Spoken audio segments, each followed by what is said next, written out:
Hey there, today we're going to look at how to make a PDF in the Camscanner app. So let's get started. First, open the Camscanner app on your phone. Then tap on the camera icon at the bottom.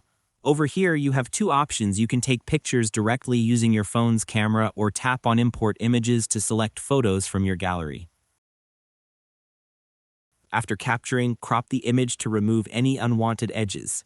Then tap the check mark icon at the bottom to continue. Now choose a filter for your scan page. You can keep it on magic color to enhance the text. After that, tap the check mark again to move on. To add more pages, tap the Add button. You can also tap Batch if you want to add multiple pages at once. Follow the same steps for each page.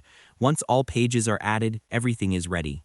If you want to make any changes, tap on Edit at the bottom. Here you can rename the file, rearrange pages, or make other edits. Finally, tap the Share button.